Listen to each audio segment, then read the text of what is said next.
Hello and welcome to this episode of Energonomics. I'm your host, Richa Mishra. It is said that biogas is an environmentally friendly, clean, and cheap combustible gas. However, it is yet to become favored fuel. Wonder why? India can build on its clean cooking success by expanding decentralized biogas and electric cooking and alongside LPG and pipe gas. According to a new report titled India's Clean Cooking Shift Scaling Non Fossil Fuel Solutions by the International Institute of Sustainable Development, IISD. It finds that non fossil options, particularly decentralized biogas and electric cooking, can work at a scale if supported by finance, services, and targeted regulations. To understand the nuances and the details of the report, I have with me Sunil Mani, Policy Advisor at IISD.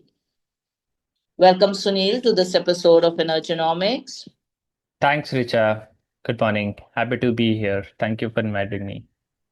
Sunil, I'll go straight to the nuances of the study, and I want to understand from you is what prompted this study? Yeah. India has made significant clean cooking progress over the last decade, particularly through the Pradhan Mantri Ujjwala Yojana program, which basically tried to promote LPG access.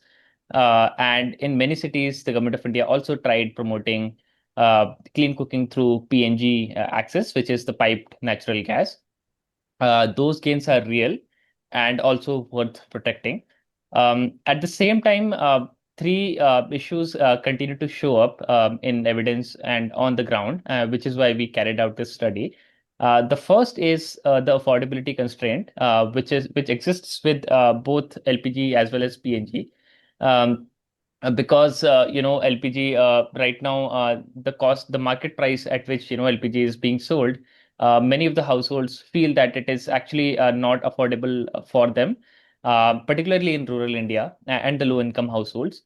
That in turn contributes to some sort of fuel stacking where households continue to stack LPG with polluting solid fuels, which then does not really give us the kind of health benefits that we had really expected for when we had started promoting LPG. And with LPG, there are also some sort of service and last mile delivery gaps in some contexts, particularly in rural India and remote regions.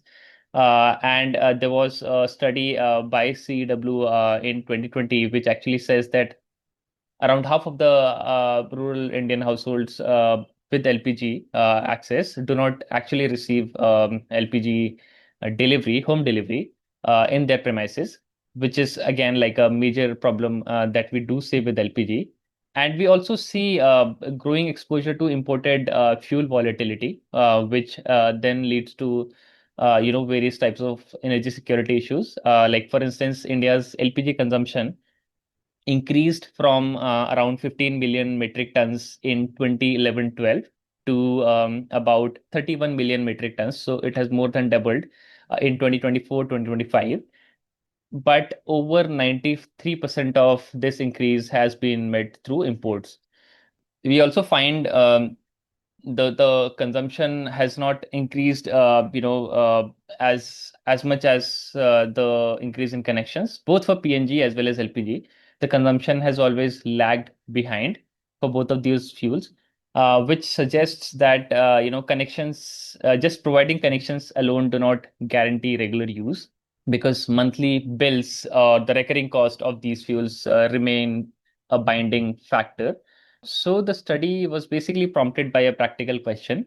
How can India diversify clean cooking options while building on LPG and PNG progress to improve affordability and resilience? At no point we are saying that LPG and PNG haven't, benefited India. Of course, they have significantly benefited India in terms of increasing the access to clean cooking fuels for Indian households. But we still need to gradually diversify because of the issues that I just highlighted. And we focused in particular on like fuels like biogas and how can it work in rural settings. where exactly can it work? And we also focused on electric cooking and whether it can be cost competitive in urban and peri-urban settings, and what delivery systems would be needed, in order to ensure the sustained use for these cooking fuels, which are like completely going to be indigenous for the country. Yeah. That's very well summarized, Sunil. But that leads to another question. You know, fuel like biogas are very decentralized, and it's not easy to put a structure or a system in their way. So, how do you think it can be attained? No, definitely. I think I agree when you say that it is not easy to basically scale them up, particularly the fuels like decentralized biogas. And which is why, our study treats biogas scaling as a delivery and affordability challenge, not simply a technology choice. So, when we did the study, we found that biogas performs well when the full system works. For instance, plants have to be correctly sized, the biogas plants, which are providing cooking fuel to the households, as well as households should have, regular feedstock and basic upkeep capacity. And there is accessible service support. So these are the kind of, prerequisites which are required, and once these are there, we found that in our field work, we found that households reported sustained reductions in firewood use, and cooking performance for biogas was also quite similar to LPG. And since you asked like how it can be attained, the scale up of biogas, there are four elements that would matter here. First would be geographic targeting. As I said, we need to scale biogas where feedstock is there, water access is there, and we also have space because it also occupies space wherever you are going to install the biogas plant. So we don't want to promote it everywhere in the country. So we need these prerequisites to be there. And we do find many such regions across the country. For instance, in states like Rajasthan, Uttarakhand, Punjab, but there are also places in Gujarat, Maharashtra, and various places where you can actually get guaranteed feedstock supply. So we need to only scale it up in places where it can actually work, where we have guaranteed, input availability. So that's the first thing, which is the geographic targeting. The second is upfront affordability. We need to reduce the initial cost burden, upfront cost burden for biogas plants, which are generally, quite expensive. So we need to ensure some sort of targeted support to make sure that households are able to afford them, particularly the low income households. Third thing is we need to create a service ecosystem. We need to invest in installation quality. We need to ensure that there is enough technician capacity, on ground technician capacity who can, provide predictable maintenance and quick repairs if that is needed with biogas, because biogas does require a lot of maintenance. Otherwise, plants do not perform well and adoption drops. And this is what, we've majorly seen in the country, where biogas, wherever we see biogas haven't worked well, it's particularly because the operation and maintenance was the challenge. So that's the third thing. And the final thing is, we need to ensure program design that supports sustained functionality. Again, this is kind of related to the last point that I just said. We need to ensure quality standards. We need to ensure warranties, and we need to ensure monitoring that keeps the biogas plants operational over time. So these are some of the prerequisites which we found to be there in order to ensure the biogas scales up. Sunil, there's also one point that among the stakeholders involved for biogas, fuel like biogas, the states also play a big role. The land issues are also there. So, how do you deal with that at the local level? This is a more local thing. Absolutely. I agree with you completely. And which is why I think the main stakeholders that are there, of course, the households or the users who would be involved in daily operation upkeep and sustained use of the biogas plant. And again, as I said, like we also need local installers and O&M providers at the grassroots level, like people like technicians, service entrepreneurs, because these are often the make or break link. Then if you also need support from local institutions like the gram panchayats, the SHGs, the cooperative societies. We also need support from block level administration, district level administration for mobilization, oversight, and continuity of the program. And so these are some of the local institutions. And then, of course, as you mentioned, a state departments also will have a very important role to play, particularly the renewable energy nodal agencies at the state level, which basically come under MNRE to promote biogas at the state level. There are also rural development departments, animal husbandry departments, for implementation and convergence across schemes, because biogas is not just like a clean cooking subject. It basically cuts across multiple different themes, which I just mentioned. It is part of the renewable energy. It is part of the rural development program. It is also part of the animal husbandry. It is also in some way linked to the agricultural program. So state department will have to make sure that there is convergence across different programs to make sure that the fuel gets the kind of support that it needs from multiple different programs. And of course, MNRE is going to be involved for designing different types of schemes, standards, and capacity building. And financiers will also have a very important role to play. Financiers like banks, NBFCs, who can provide affordable household credit or financing to make sure that households get the upfront capital that they do need to adopt biogas. We also need the stakeholders. Another important set of stakeholders would be manufacturers or suppliers of biogas plants, their components, and to also ensure after sales service. And I think carbon market intermediaries would also, are also going to become more and more important as a supplementary source to reduce the upfront cost of biogas, subject to a robust verification of carbon credits. And finally, I think CSR institutions are also going to play a very important role, because wherever we did the study, where we spoke with various biogas users, we found that CSR institutions had a very important role to play in terms of providing funding support to the households to reduce the upfront cost. It Yeah. boils down, Sunil, to is the cost. And we did see that the government of the day in the latest budget did do a little thing for the industry as well.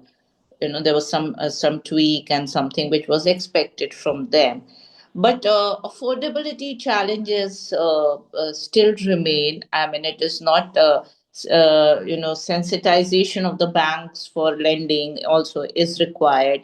My question to you would be, my last question to you would be, the affordability of it at the customer end, the consumer end. How will that work out? No, that's a very, very valid question, Richa. And I think upfront cost is definitely the most important barrier as far as biogas is concerned in India, because most of the households are low-income households and they cannot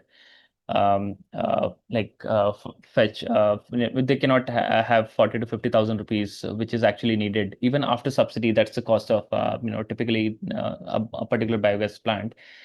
So our report therefore emphasizes on different types of policy designs that can reduce upfront cost burden without undermining the gains achieved via LPG or PNG. So 2 points could be useful here. First, like currently the biogas support is very small when you compare it with the LPG support that the government of India provides. So for instance, the National Bioenergy Program, NBP, it has a total outlay of 1,715 crores over 5 years from FY22 to FY26. And within its phase one, only 184 crore is earmarked for small and medium biogas plants, which are oriented to cooking.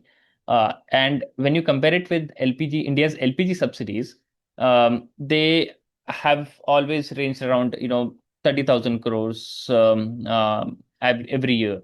So even if you assume that only half of that support benefits rural consumers, um, it remains order of magnitude larger than the biogas support that the government of India right now provides for biogas. And because biogas is capital heavy, it lends itself to only one-time support if the delivery is strong. So basically, a practical approach could be to explore a small, gradual rebalancing within the overall clean energy cooking support that the government of India is providing, especially for targeted rural segments where biogas is viable in the country. And even modest capital support, let's say additional modest capital support, say 15,000 rupees per household for biogas plant can significantly reduce the upfront cost barrier, and it is just a one-time investment per household, unlike LPG subsidies that recur annually. So we're just proposing a gradual sort of diversification, not like abrupt diversification. We just maybe let's say just use 1% of that money that is going for LPG subsidy. We just use 1% of it to promote biogas initially, and then we see what are the results. It doesn't have to be like we don't have to like completely move away from LPG. We're not saying that withdraw LPG support completely, but we need to just also carefully uh, you know increase and front load targeted biogas support um, to create durable alternatives where they are viable and they can fit well. Yeah, and a related design issue is also the subsidy timing. Like we find that for biogas plants, particularly in India, subsidies are only dispersed after the installation. Um, so there is 40% subsidy that the households receive, but since that subsidy comes after the installation, it can create financial strain for households. So the government could also explore earlier stage disbursement during planning or installation phase, which can then reduce the effective upfront cost for the households, and then which can then in turn improve the uptake while still ensuring accountability through verification and quality checks. Yeah, so that's how we feel that affordability gap with biogas could be addressed. So, in the nutshell, what we are trying to say is that, it's very advisable to have a bouquet of all the resources instead of just, concentrating on one. And yeah, let us be eternal optimists that, people will see through it, the policymakers will see through it, and use the resources which are available in a proper way. Uh, Thank you so much, Sunil, for sharing those thoughts. Yeah, thank you so much, Richa. Very well summarized, and thank you so much for having me here. This is all we have in this episode of Energonomics. This is your host, Richa, signing off with the episode producers, Siddharth and Renil. Thank you. For the first time listeners, Energonomics is a podcast and video series which focuses on decoding the complexities of the energy sector. We try to examine how geopolitics, government policies, and economic shifts impact energy prices and security. Through the episode, we try to dissect and demystify the issues which have a direct impact on you and I.